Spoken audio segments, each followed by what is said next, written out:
नमस्कार। आज हम जिस विषय पे चर्चा करने जा रहे हैं, भाकपा माले की बिहार में राजनीति, भारतीय कम्युनिस्ट पार्टी मार्क्सवादी लेनिनवादी की जो राजनीति है, जो विगत कई वर्षों से चल रही है, लेकिन भाकपा माले कभी भी बिहार में या किसी भी अन्य राज्य में स्थापित नहीं हो पाया। एक दो सीटों के अलावा कभी भी आगे नहीं बढ़ पाता है।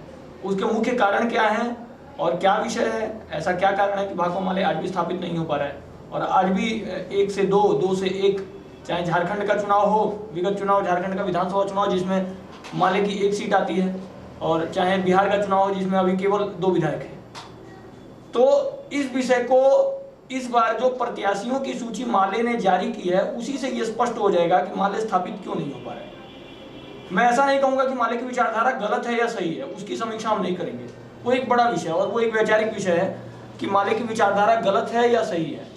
हम केवल ये समझेंगे कि माले ने जो अपने प्रत्याशियों की सूची जारी की है, उसमें ऐसा क्या लूप होल है, क्या विषय है कि माले स्थापित नहीं हो पा रहा है। माले 19 सीटों पे चुनाव लड़ने जा रहा है बिहार में, महागठबंधन के साथ, जिसमें राजद और कांग्रेस के साथ इसका अलायंस है।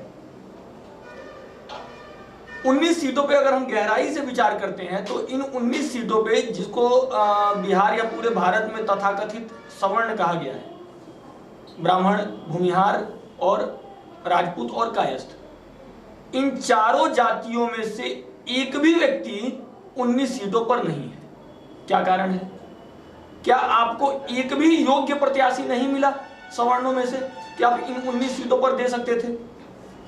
अब इसके इतर दूसरा विषय समझते हैं। बिहार की जो राजनीति है अन्य राज्यों की भी हो सकती है, लेकिन बिहार की जो राजनीति है वो पूर्ण रूपेण जातिगत राजनीति है।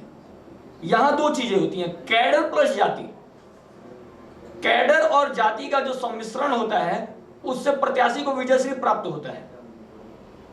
अगर माले किसी सवर्ण प्रत्याशी को टिकट देती तो संभवतः कैडर और जाति के सम्मिश्रण से माले को विजयश्री प्राप्त हो जाता, और अगर इस गणित को माले अपनाती तो 30 से 40 विधायक भविष्य में माले के हो सकते थे। लेकिन ऐसा देखने में आता है कि माले का जो भी कैडर है वो एक जाति विशेष का कैडर है। माले का 90% जो कैडर है वो लोअर ओबीसी और अपर एससी का ही कैडर है, और साथ में कुछ मुस्लिम। अब जो आपका कैडर है उसी जाति के लोगों को आप टिकट दे देते हैं, तो अन्य जातियों को आपका वोट वैसे भी नहीं मिल पाता है। इन्हीं सारे विषयों को देखते हुए माले कभी भी आगे नहीं बढ़ पा रही है, एक तरफ। और दूसरी तरफ हम ये भी देखते हैं कि माले जो है वो कहती है कि हम जाति की राजनीति नहीं करते हैं, हमको जाति की राजनीति से कोई मतलब नहीं है, जाति क्या है, जाति से हमको कोई मतलब नहीं है, हम जाति को खत्म करना चाहते हैं, हम केवल व्यवस्था परिवर्तन की बात करते हैं। तो जब आप जाति को खत्म करना चाहते हैं तो सारे जातियों को लेकर आपको काम करना पड़ेगा।